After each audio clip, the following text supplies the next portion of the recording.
नमस्कार, मैं हूं संजय शर्मा। आप देख रहे हैं 4 PM न्यूज नेटवर्क। गोदी मीडिया के चैनलों पे भी आजकल एक नई खबर चल रही है, नई बहस चल रही है। बहस चल रही है कि योगी आदित्यनाथ हटा दिए जाएंगे। क्या केशव मौर्य नए मुख्यमंत्री हो सकते हैं, राष्ट्रीय अध्यक्ष हो सकते हैं? क्या भूमिका होगी केशव मौर्य की? लबो-लोआब हर बात में इस बात का आता है कि योगी आदित्यनाथ की विदाई हो जाएगी। मैंने तमाम मित्र हैं दिल्ली के टीवी चैनलों में, वो बताते हैं, व्यक्तिगत बातचीत में बताते हैं कि प्रधानमंत्री कार्यालय में हरेन जोशी साहब हैं, जो सारा चैनल वैनल मीडिया का काम देखते हैं, उनके इशारे के बिना टीवी चैनल की हेडलाइंस नहीं चल सकती। जब तक क्लीन चिट ना मिल जाए, वो डांट लगा देते हैं कि ये खबर कैसी चली, इसको हटाओ, उसको हटाओ। तो क्या ये माना जाए कि गोदी मीडिया पे योगी आदित्यनाथ के खिलाफ जो बहसें चल रही हैं, जो खबरें चल रही हैं, उसको प्रधानमंत्री कार्यालय से हरी झंडी प्राप्त है? और अगर प्राप्त है तो क्या माना जाए कि अमित शाह भारी पड़ गए, योगी आदित्यनाथ की विदाई तय है? और फिर यह बात भी सामने उठेगी कि योगी आदित्यनाथ आसानी से मान जाएंगे, या फिर अब योगी आदित्यनाथ का वो रौद्र रूप देखने को मिलेगा जो हिंदू युवा वाहिनी को फिर से बना सकता है। ऐसी तमाम बातें राजनीतिक गलियारों में चर्चा का विषय बनी हुई है। पहली बार योगी आदित्यनाथ बैकफुट पर आते हैं।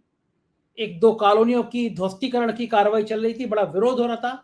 बुलडोजर पर रोक लगा देते हैं और कहते हैं जिन्होंने मकान पे निशान लगाए हैं उनके खिलाफ कार्रवाई की जाएगी। यानी बुलडोजर बाबा अपने बुलडोजरों को रोक देते हैं।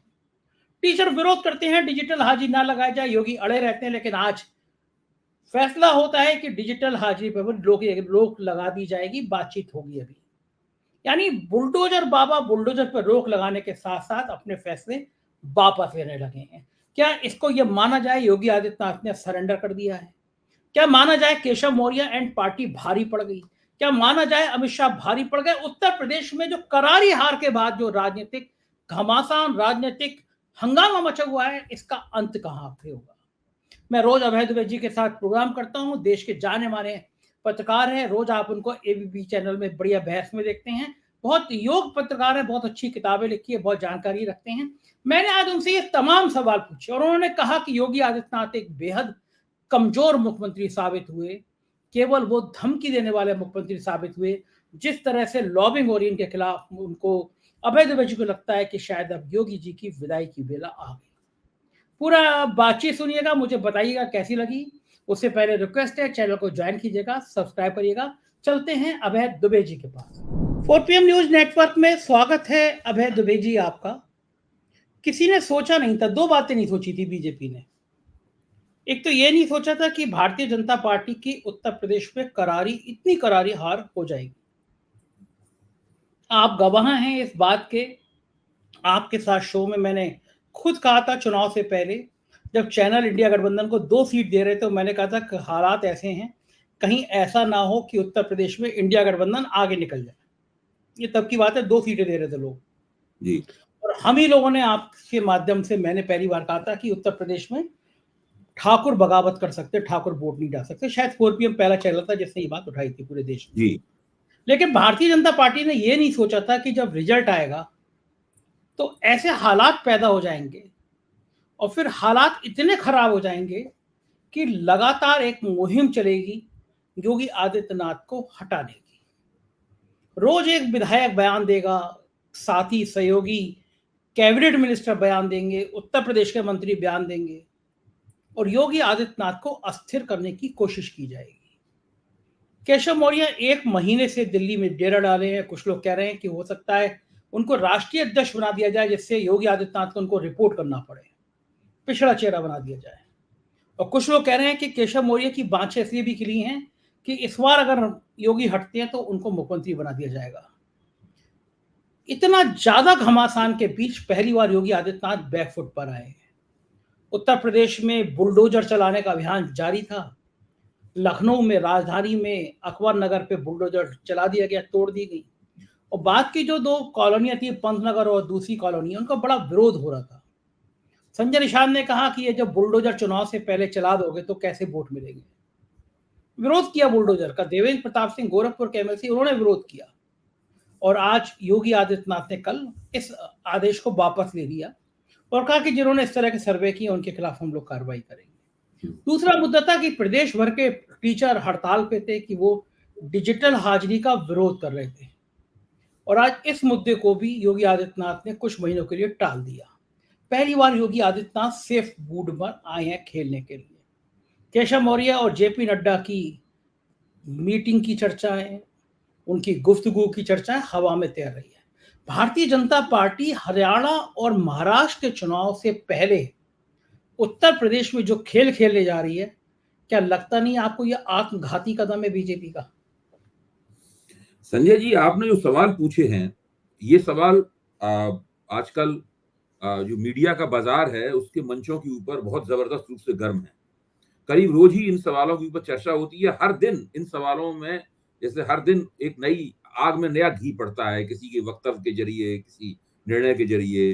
मतलब आज जो बात है वो कल नहीं थी, लेकिन जो आज बात है उसमें कल नई चीजें और जुड़ जाएंगी, और इस तरह सिलसिला लगातार चलता रहता है। प्रश्न ये है कि इसमें हमारा परिप्रेक्ष्य क्या हो इन सब चीजों को समझने। इस परिप्रेक्ष्य को समझने के लिए मैं दो सवाल उठाऊंगा। पहला सवाल यह है, क्या योगी आदित्यनाथ इतने ही प्रभावशाली मुख्यमंत्री थे, इतने ही शक्तिशाली मुख्यमंत्री थे, जैसा कि आज तक उन्हें समझा जाता था या बताया जाता था या उनका चित्रण किया जाता था? क्या उत्तर प्रदेश में भारतीय जनता पार्टी की सत्ता और सामाजिक आधार इतना ही शक्तिशाली और व्यापक था, जैसा कि उसका चित्रण किया जाता था, बताया जाता था और समझा जाता था? अगर हम इन दो सवालों के जवाब पा लें, क्योंकि ये सब बातें जो है ना, हम लोगों की समझ, मेरी भी समझ यही थी। जो बात है भाई, योगी आदित्यनाथ जो है वो एक ऐसे मुख्यमंत्री हैं, जैसा मुख्यमंत्री इस देश में कोई नहीं है। उत्तर प्रदेश में लगातार 2 बार मुख्यमंत्री बने, स्पष्ट बहुमत की सरकार, स्पष्ट से भी ज्यादा शक्तिशाली बहुमत की सरकार के मुख्यमंत्री बने। सारे देश में घूम घूम के कोई और मुख्यमंत्री भाषण नहीं देता है भाजपा की मीटिंगों में, जो उनको भाषण देने के लिए कश्मीर से कन्याकुमारी तक बुलाया जाता है। और उन्होंने एक बुलडोजर का मॉडल और ऑपरेशन लंगड़ा चलाकर कानून व्यवस्था सही को दुरुस्त करने का एक मॉडल भी बनाया है। उनके ऊपर कोई व्यक्तिगत रूप से भ्रष्टाचार के आरोप नहीं लगा सकता है। तो ये सब चीजें जो है उनके बारे में जो कही जाती थी, तो उनसे उससे उनकी एक चमकदार हस्ती बनती थी उनकी, और वो चमकदार हस्ती के कारण उनको प्रधानमंत्री के उत्तराधिकारी के तौर पर भी अक्सर पेश किया जाता था। लेकिन आज जो कुछ हो रहा है, जिसका भी आपने वर्णन किया, मैं इसमें बहुत सी चीजें जोड़ सकता हूँ, और हम लोग अगर कल परसों के आप लोगों के कार्यक्रम है उनको उसमें जोड़ दें तो सब एक पूरा सिलसिला बन जाएगा। इससे देख के लगता है कि न तो उत्तर प्रदेश के मौजूदा मुख्यमंत्री न तो कुशल प्रशासक थे, न ही वो इतने बड़े प्रबल राजनीतिज्ञ थे कि उनके दबाव के, उनकी राजनीतिक कुशलता के आगे बाकी उनके विरोधी नतमस्तक हों या पस्त हो गए हों। वो भी नहीं थे वो। क्योंकि जो व्यक्ति इतना कुशल प्रशासक होगा और जो व्यक्ति इतना कुशल राजनेता होगा, उसको इस तरीके से चुनौती मिलेगी जैसी चुनौती अभी मिल रही है। भाई अभी तक तो उन्हें जो पिछली उत्तर प्रदेश में जीतें हुई थी, वो 2 ही लोगों को उनका श्रेय दिया जाता था, मोदी को दिया जाता था या योगी को दिया जाता था, और मोदी योगी की जोड़ी की चर्चा होती। केवल एक लोकसभा चुनाव में चूंकि सीटें घटके तकरीबन आधी या उससे भी कम रह गई, इसकी वजह से उनके बारे में इस तरह की बातें की जा रही हैं। उनको आला कमान के साथ लोहा लेना पड़ रहा है। आला कमान ने पूरी तरह उनके खिलाफ फील्डिंग लगा दी है, पूरी तरह पेशबंदी कर दी है आला कमान ने उनके खिलाफ। दोनों उप मुख्यमंत्री उनके खिलाफ काम कर रहे हैं। आप केशव प्रसाद मौर्य का नाम ले रहे हैं, मैं ब्रजेश पाठक का भी नाम लूंगा, वो भी दिल्ली पड़े रहते हैं, उनका नाम क्यों ना लिया जाए इसमें। ठीक है, उन्होंने कार्य समिति की बैठक में कोई ऐसा उल्लेखनीय भाषण नहीं दिया, लेकिन जिस तरह केशव प्रसाद मौर्य दिल्ली में पड़े रहते हैं और शिकायतें लगाते रहते हैं मुख्यमंत्री की, उसी तरह ब्रजेश पाठक भी शिकायतें लगाते रहते हैं मुख्यमंत्री की। उनका भी यही काम है। ये दोनों ही व्यक्ति, इनके बारे में स्पष्ट रूप से बहुत से पत्रकारों का मानना है कि अमित शाह के व्यक्ति, और अमित शाह के जरिए उत्तर प्रदेश की राजनीति, अमित शाह की शह पर उत्तर प्रदेश की राजनीति में उथल पुथल मचाए हुए हैं, और योगी आदित्यनाथ के नीचे से सत्ता की कुर्सी छीनने में लगे हुए हैं। अब इससे एक बात स्पष्ट होकर सामने आती है कि योगी आदित्यनाथ के हाथ में कभी भी उत्तर प्रदेश की सत्ता की बागडोर पूरी तरीके से नहीं थी। इसका सीधा मतलब ये है, और ये हम लोग क्यों मानते थे कि उनके हाथ में सत्ता की बागडोर है, उनको हटाना तकरीबन नामुमकिन है, ये वो फलाना ढिकानी बातें हम लोग सब क्यों मानते थे? हम लोगों ने से गिवन ट्रुथ, मतलब एक बिल्कुल स्थापित सत्य का दर्जा क्यों दे दिया था? इसमें मैं अपने आप को भी शामिल मानता हूं। हालांकि मैं उस बातों को कई तरह से आलोचनात्मक परिप्रेक्ष्य में रखता था, लेकिन जाहिर है कि हमारे पास जो तथ्य थे उसके मुताबिक ही तो हम लोग बात करेंगे। इसलिए था क्योंकि भारतीय जनता पार्टी की मोदी सरकार ने, मौजूदा सरकार नहीं, ये तो एनडीए सरकार है, मोदी सरकार ने एक बहुत बड़ा मीडिया स्पेस कैप्चर कर लिया। उस मीडिया स्पेस में वो जो तथ्यों को रखता था वही तथ्य सच्चाई का रूप ग्रहण कर लेते थे, और हम सब लोग उनके ऊपर विश्वास करते थे, और अगर हम उन्हें नहीं मानते थे तो हम जिद करके नहीं मानते थे उनको, हमारे पास उनका खंडन करने के लिए पर्याप्त सामग्री नहीं होती थी।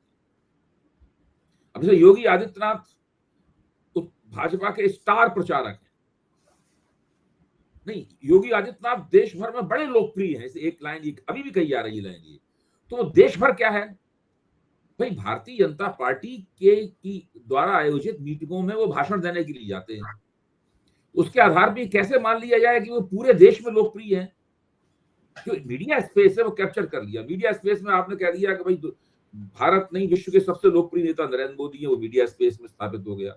उसके बाद आदित्यनाथ जी सबसे लोकप्रिय हैं, वो मीडिया स्पेस में स्थापित हो गया। अब उसका कोई खंडन करने की सुविधा प्राप्त नहीं है, कोई तरीका नहीं है हमारे पास खंडन करने का। खंडन आप करेंगे तो उसको माना जाएगा कि ये भाजपा विरोधी है और गाली दे रहे हैं, तो उस खंडन को कोई गंभीरता पूर्वक लेगा नहीं। आज की तारीख में आज जो नजारा है वो नजारा ये लगता है कि योगी आदित्यनाथ आला कमान द्वारा उत्तर प्रदेश के ऊपर थोपे हुए एक मुख्यमंत्री थे। उत्तर प्रदेश और एक ऐसे मुख्यमंत्री थे जो भारतीय जनता पार्टी की जो सांगठनिक प्रक्रियाएं थी उसकी देन नहीं था। राष्ट्रीय स्वयंसेवक संघ की जो सांगठनिक प्रक्रियाएं थी उसकी देन नहीं था। और ये पहली बार ऐसा हुआ था कि इतने बड़े और महत्वपूर्ण प्रदेश पर न तो संघ का व्यक्ति बैठाया गया, न भाजपा का कोई व्यक्ति बैठाया गया। योगी आदित्यनाथ ने भाजपा की सांगठनिक प्रक्रियाओं में कभी भागीदारी नहीं की। वो भाजपा के उस तरीके से सांगठनिक कभी पद पर भी नहीं रहे उत्तर प्रदेश में। इसी तरह राष्ट्रीय स्वयंसेवक संघ की कतारों से भी वो नहीं आए।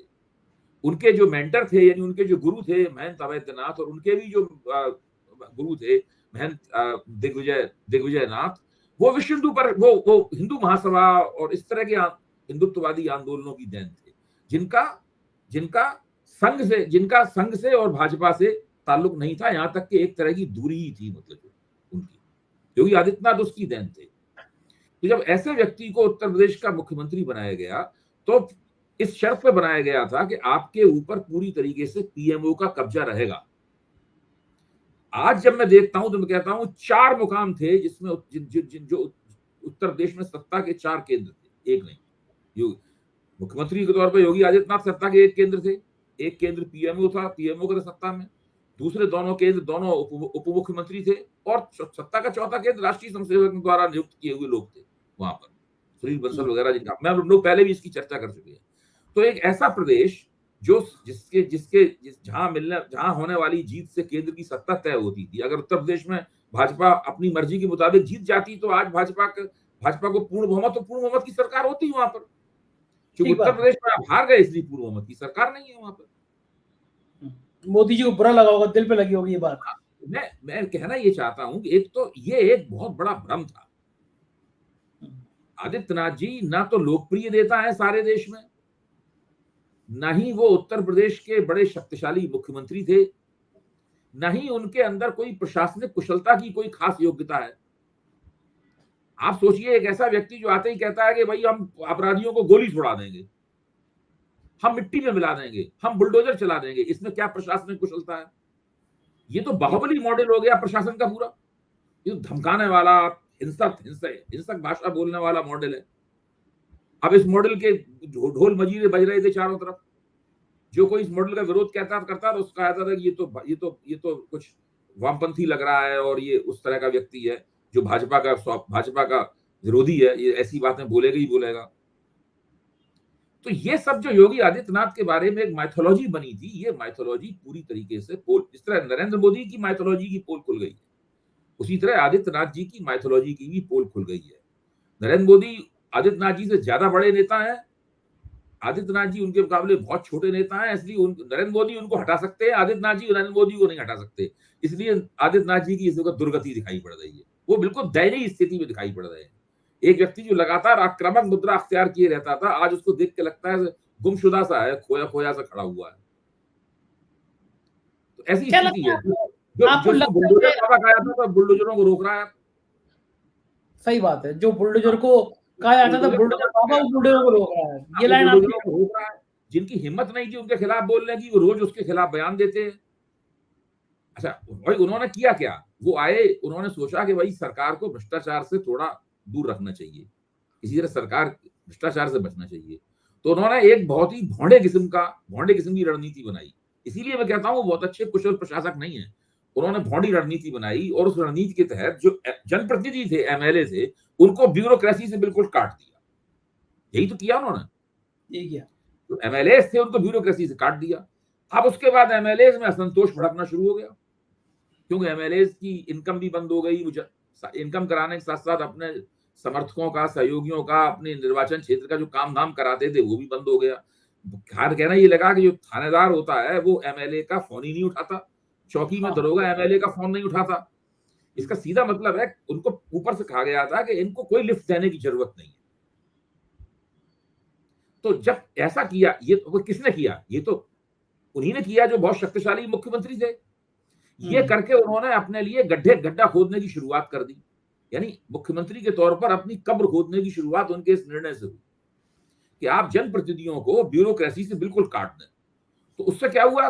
भ्रष्टाचार तो बंद नहीं हुआ। जनप्रतिनिधियों को आपने ब्यूरोक्रेट्स की मदद से जो भ्रष्टाचार करते थे उससे जरूर रोक दिया, लेकिन ब्यूरोक्रेट्स को खुली छूट मिल गई भ्रष्टाचार करने की।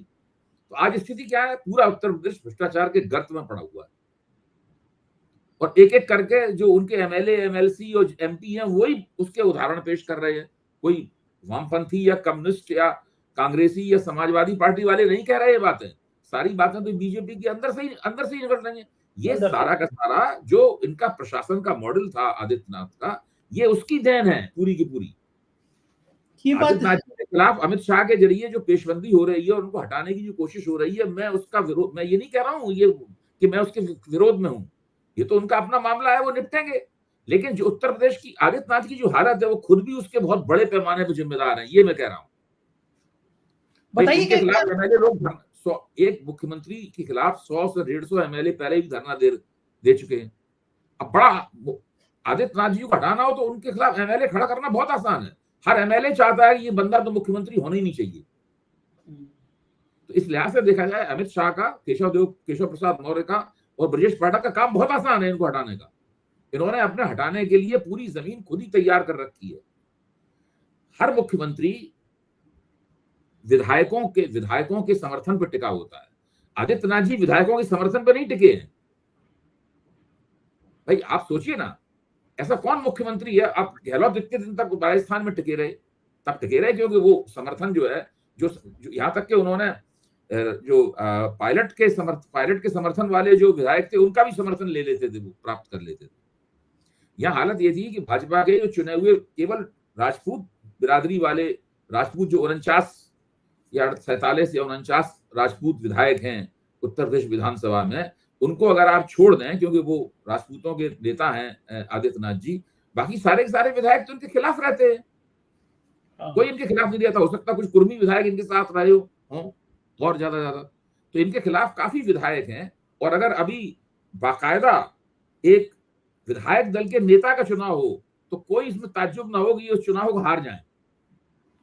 ये तो खैर हालात हैं, क्योंकि आप जो कह रहे हैं हो सकता है चुनाव हार जाए। नहीं, ये बात तो ठीक है जो आप लाइन कह रहे हैं ना कि विधायकों के काम नहीं होते, विधायक नौकरशाही पे आरोप लगाते रहते हैं, ये तो पीड़ा है विधायकों की और मंत्रियों की भी है। चक्कर में एक और काम हुआ है संजय जी, मैं वो भी कह रहा हूँ। मैं कह रहा हूँ कि विधायकों के काम नहीं होते हैं, इस चक्कर में नौकरशाही इतनी हावी हो गई है कि वो दबा के भ्रष्टाचार कर रही है। अरे मैं तो उदाहरण मैंने कई बार कहा कि पूर्वांचल एक एक्सप्रेस वे बनाया अखिलेश यादव सरकार ने, आगरा से लखनऊ तक का, हवाई जहाज उतरे, आज तक कभी कोई शिकायत नहीं, बढ़िया एक्सप्रेस वे चल रहा है। एक एक्सप्रेस बनाया अवनीश अवस्थी ने, पूर्वांचल एक्सप्रेस वे, 4 बार टेंडर कैंसिल किए गए, अपनी मनचाही कंपनियों को, ब्लैक लिस्टेड कंपनियों को ठेके दिए गए, प्रधानमंत्री उड़ के गए, उद्घाटन करके गए और 1 महीने में टूटने लगा। दूसरा बुंदेलखंड एक्सप्रेस वे, अवनीश अवस्थी ने, प्रधानमंत्री उद्घाटन करके गए, 1 महीने में टूटने लगा। अवनीश अवस्थी को सस्पेंड करने की जगह योगी जी ने अपना ओएसडी बना लिया। तो आप इससे उदाहरण लोगे ना कि मतलब भ्रष्टाचार के जो आयाम, गंगा बहा दे रहा है अफसर, वो आपको ओएसडी है। अब खबरें ये आ रही हैं कि पंचायत चुनाव जब हुआ था तो पंचायत में तो 1500 सीटों में चुनाव होता है। हाँ हैं? तो उसमें पंचायत चुनाव में खुद प्रधानमंत्री के पास गए मुख्यमंत्री महोदय और कहा कोई पंचायत चुनाव में हमसे कोई पूछता ही नहीं है कुछ भी। किस हाँ बात की ताकत पर प्रधान मुख्यमंत्री थे? सही अपने बात मन का डीजी नहीं बना पाते, अपने है। मन का चीफ सेक्रेटरी नहीं बना पाते, हाँ अपना मन का प्रदेश जो चाहते थे सुखदेव सिंह बने रहे उनको हटा दिया गया, उनकी जगह भूपेंद्र चौधरी को बना दिया गया। अपने मन का मुख्यमंत्री अपने मन का प्रदेश अध्यक्ष नहीं बना पाते हैं। 150 विधायक आपके खिलाफ धरना देते हैं, आप सही ही बात की है। पार्टी के 150 विधायक आपके खिलाफ तो किस बात हालांकि की ताकत पर मुख्यमंत्री थे? अब तो चीफ सेक्रेटरी अपने अपने मन का बना लिया गुस्से में आके मनोज कुमार अब सिंह बना लिया लेकिन बहुत दिनों तक नहीं बना पाए ना। तो मैं वो बता रहा था, आप पार्ट 1 में जब विधायक धरने में बैठे 99% विधायकों का गुस्सा जितना योगी आदित्यनाथ पे था उतना अमरीश अवस्थी पे था। किसी विधायक के कहने पे दरोगा ट्रांसफर नहीं करते थे, प्रो सचिव गृह थे, लेकिन साहब वो सबसे दुलारे। तो नौकरशाही का जो भ्रष्टम रूप है, एक से एक दागी अफसर तैनात। लखनऊ का नगर आयुक्त एक अजय द्विवेदी, उससे करप्ट अफसर कोई नहीं होगा उत्तर प्रदेश में, उसको एसपी को साहब की कृपा से श्रावस्ती का डीएम बना दिया। ये जो आज कहा है योगी आदित्यनाथ से, जिन्होंने सर्वे किया है, इस कॉलोनी को रोक लगाई है कॉलोनी के लिए, जो आदमी जिम्मेदार था इंद्रमणि त्रिपाठी, एलडीए का वीसी था, अबे जी इनकम टैक्स ने उसकी सास का मकान सीज किया, लिखकर भेजा सरकार को कि लाखों रुपए की अवैध संपत्ति है, वो सालों तक एलडीए का वीसी बना रहा, हटा तो औरैया का डीएम बना दिया। तो आपने ऐसे भ्रष्ट अफसरों को संग में लेकर, आप भले ही योगी आदित्यनाथ ये कहे कि मैं पैसा नहीं लेता, लेकिन एक नौकरशाही की, एक भ्रष्टाचार की एक पूरी इमारत खड़ी होगी उत्तर प्रदेश में। मैं बिल्कुल आप ठीक कह रहे हैं। मेरा कहना है कि आपने देखिए विधायकों को जो करना होगा वो किसी दूसरे जरिए से उन्होंने कर लिया होगा, उनके पास कोई फंड वंड भी होता है, विकास वो अलग बात है। लेकिन आपने उत्तर प्रदेश बजाय इसके कि आप अपना शासन प्रशासन जनप्रतिनिधियों के जरिए चलाएं, आपने तय किया कि आप डीएम, एसपी और जो डीएसपी और जो इलाके के वो जो पीसीएस और आईएएस अफसर होते हैं उनके जरिए आप चलाएंगे। आप थानेदार के जरिए चलाएंगे, सीओ के जरिए चलाएंगे, एसपी के जरिए चलाएंगे, डीजी, इनके जरिए चलाएंगे प्रशासन। इस प्रक्रिया में हुआ ये कि पूरा उत्तर प्रदेश भ्रष्टाचार का आगार बन गया।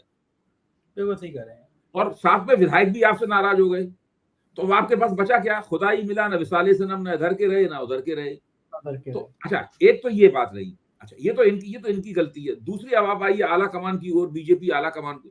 आप बीजेपी आला कमान को देखिए। बीजेपी आला कमान ने एक ऐसे प्रदेश को, जिसने पहले चुनाव में इन्हें 73 सीटें दी और दूसरे चुनाव में इन्हें 10 कम 63 सीटें दी, उस प्रदेश के साथ क्या सलूक किया इन्होंने? डबल इंजन की सरकार कैसे चली? डबल इंजन में 2 इंजन हुए, एक इंजन मुख्य प्रधानमंत्री का, एक इंजन मुख्यमंत्री का। तो मुख्यमंत्री के इंजन की तो हालत आपने देख ली, क्या हालत है। ये तो भ्रष्टाचार का धुआं छोड़ रहा है, भ्रष्टाचार की चुक चुक की आवाजें आ रही हैं इसके अंदर से। जो केंद्र सरकार ने क्या किया? केंद्र सरकार ने यह सुनिश्चित किया कि हर तरीके से मुख्यमंत्री उनका कठपुतली मुख्यमंत्री बने। पूरी केंद्र सरकार कोशिश करती रही कि आदित्यनाथ जी एक कठपुतली मुख्यमंत्री रहे। आप देखिए, आपको ध्यान होगा जब आदित्यनाथ जी का नाम भी नहीं चला था, उस वक्त एक बात चली थी कि राजनाथ सिंह जी उत्तर प्रदेश के मुख्यमंत्री बनाए जा सकते हैं। और राजनाथ, मेरी जहां तक जानकारी है, जानकारी जाहिर है ऐसी जानकारियों के कोई दस्तावेजबंद प्रमाण तो होते नहीं है, कि भाई उनके सामने भी ये प्रस्ताव रखा गया था, लेकिन उन्होंने सोच के उसके ऊपर मना कर दिया कि नहीं, मैं मुख्यमंत्री नहीं बनूंगा, मैं रह चुका हूं, मैं नहीं बनूंगा। क्योंकि वो जानते थे कि ये उनको फ्री हैंड नहीं दिया जाएगा। वो उत्तर प्रदेश को अपनी मर्जी से उसका मुख्यमंत्री तो नहीं चला सकते। वो उन्हें पूरा के दिल्ली से उनको कंट्रोल किया जाए। अब ये स्थिति है। तो अब लोग कहते हैं कि आरक्षण का सवाल है। अच्छा, नौकरियों में ये कौन सा तर्क है सामाजिक न्यायवादियों का, उनका, कि नौकरियों में आरक्षण होना चाहिए लेकिन टिकट सब ब्राह्मण ठाकुर बनियों को ही ज्यादा मिलना चाहिए। भाई ये क्या अंतर्विरोध है? मतलब ठीक, आप इस बात का कोई क्यों नहीं, ये जो कमेटी बनी है, ये जो जांच पड़ताल हो रही है, इस जांच पड़ताल में आरोप लगाया गया है कि साहब आरक्षण नहीं दिया गया ठीक से, चाहे वो कॉन्ट्रैक्ट की नौकरियां हो या कोई और नौकरियां हो, आरक्षण नहीं दिया गया ठीक से, इसलिए नाराजगी हो गई।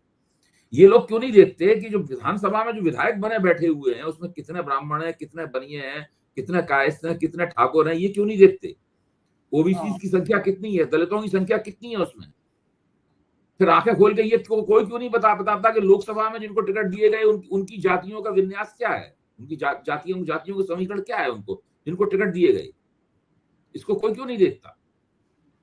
ठीक बात है। तो ये बिल्कुल देखिए, वो प्रधानमंत्री दफ्तर से लेके और मुख्यमंत्री दफ्तर तक ये सिलसिलेवार पिछले 2017 के बाद की विफलता की कहानी है। ये विफलता चौमुखी है, ये गवर्नेंस के मामले में विफलता है। मैं कहना ये चाहता हूं कि ये उत्तर प्रदेश का जो मौजूदा नजारा है, ये इसमें योगी आदित्यनाथ अगर उसके एक विफलता के एक ध्रुव हैं, तो दूसरे ध्रुव हैं दिल्ली में बैठे हुए लोग, जिसमें नरेंद्र मोदी और अमित शाह है। जब अमित शाह ने आदित्यनाथ जी को मुख्यमंत्री बनाया गया था, उस पर बहुत सारा एक लंबा चौड़ा बयान दिया था कि वो उनके यहाँ गए और गोरखपीठ में ठहरे और उनकी पूरी दिनचर्या देखी, वो उससे बड़े खुश हुए। ये सब उन्होंने बातें बताई थी उन्होंने कि वो सवेरे उठ के गाय को चारा देते थे। लेकिन आप सोचिए कि एक मुख्यमंत्री के भीतर क्या योग्यताएं होनी चाहिए, उसको राजनीति की जो बारीकियां होती हैं उनकी समझ होनी चाहिए। उत्तर प्रदेश जैसे जब आपको इतना बड़ा बहुमत प्राप्त हुआ 2017 में, इतने ज्यादा विधायक आपके साथ थे, आपने उसको संपत्ति की तरह इस्तेमाल करने की बजाय उनको कूड़ेदान में फेंक दिया, उनको माना ये सब कूड़ा है। उत्तर प्रदेश में एक ही जनप्रतिनिधि रह गया, उसका नाम था मुख्यमंत्री आदित्यनाथ। बाकी कोई जनप्रतिनिधि उत्तर प्रदेश में रहा ही नहीं, ना एमपी की चल रही, ना एमएलए की चल रही, ना एमएलसी की चल रही, या तो मुख्यमंत्री की चल रही या ब्यूरोक्रेसी की चल रही केवल। तो और साथ में इतना ज्यादा गुणगान उनका, दिन रात उनकी तारीफें, आप देखिए क्या हालत है उनकी।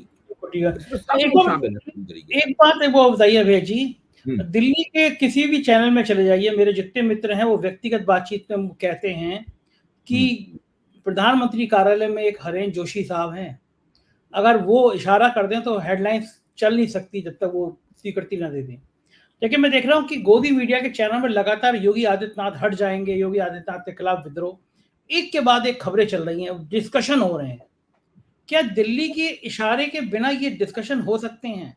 इतनी खबरें ये तो आप देखिए, ये तो अब आईने की तरह साफ हो गया है, इसमें कोई किसी भी तरह की जांच पड़ताल करने की भी कोई खास जरूरत नहीं है। बिल्कुल स्पष्ट है कि दिल्ली उन्हें हटाना चाहती है, आला कमान उन्हें हटाना चाहता है। अगर प्रधानमंत्री कुछ नया सोचें, कोई नया तरीका निकालें, कोई नए तरीके का हस्तक्षेप करें, कोई पंच फैसला करें, अमित शाह और उनके बीच में कोई बीच बिछाव करें या इस प्रकार का कोई निर्णय लें, तो बात दूसरी है। लेकिन अगर अमित शाह को इसी तरह छूट मिली रही और उत्तर प्रदेश के वही सीधे सीधे इंचार्ज हैं, पूरे लोकसभा चुनाव भी उन्होंने वो भी उसके इंचार्ज थे, मतलब आदित्यनाथ को हार का जिम्मेदार ठहराया जा रहा है, जबकि देखा जाए तो अमित शाह हार के जिम्मेदार है। उत्तर प्रदेश की पराजय के अगर कोई एक व्यक्ति जिम्मेदार है तो वो अमित शाह जिम्मेदार है उत्तर प्रदेश की पराजय के। आदित्यनाथ के हाथ में तो कुछ था ही नहीं, मुख्यमंत्री के हाथ में। ऐसा थोड़ी ना है कि उनके बहुत बड़ी बड़ी जिम्मेदारियां उन्हें दी गई थी, जिम्मेदारियों को निभाने में वो नाकाम रहे, उनको तो कोई जिम्मेदारी दी नहीं गई थी। अब बहुत सारे उत्तर प्रदेश के पत्रकार बताते हैं कि 3.5 घंटे जब टिकट तय हो रहे थे तो 3.5 घंटे मीटिंग चली टिकट की, और उस मीटिंग में मुख्यमंत्री को आने की इजाजत नहीं, मुख्यमंत्री मीटिंग के बाहर रहे। 3.5 घंटे मीटिंग चलने के बाद अमित शाह बाहर निकले और मुख्यमंत्री को उन्होंने सूची थमा दी उम्मीदवारों की। तो मुख्यमंत्री ने सूची को पढ़ा और पढ़ के कहा कि भाई इसमें से बहुत से लोग तो मतलब उनके खिलाफ बड़ी एंटी इनकम्बेंसी है, ये तो बदले जाने चाहिए नाम, लेकिन वो कोई नहीं बदला गया। तो जब इस तरह ये बात कितनी सही है कितनी गलत है मुझे नहीं पता, लेकिन पत्रकार लोग बता रहे हैं। हालांकि जो पत्रकार बता रहे हैं वो एक जमाने में जो थोड़े जब तक चुनाव नतीजे नहीं आए तक वो पत्रकार कहते थे कि उत्तर प्रदेश में भाजपा एक तरफा जीतेगी, वो साथ में ये भी बात है। ये कुल मिला के आपको लगता है कि अब योगी आदित्यनाथ जी की विदाई तय है? क्या डाउट है अभी बच जाएंगे या आपको लगता है? मुझे तो लगता है कि 80-85% इनको जो 10 उपचुनाव हैं वो उनके बाद हटा दिया जाना चाहिए, हटा दिया जाएगा। वरना अगर नहीं हटाना था तो ये सब कवायद करने की जरूरत क्या थी? कवायद फिर वो ये काम दूसरे तरीके से भी हो सकता था। देखो ठीक है, हम लोग निगाह बनाए रखेंगे देश की राजनीति, उत्तर प्रदेश की राजनीति पे। बहुत बहुत शुक्रिया अभय जी, आपने समय दिया, धन्यवाद, आभार। तो ये थे अभय दुबे जी, और जाहिर है यूपी की राजनीति इस समय देश में हंगामा मचाई हुई है। आपकी क्या राय है इस विषय पर? अपनी राय से अवगत कराइएगा। चैनल को ज्वाइन और सब्सक्राइब कीजिएगा। शुक्रिया, थैंक यू।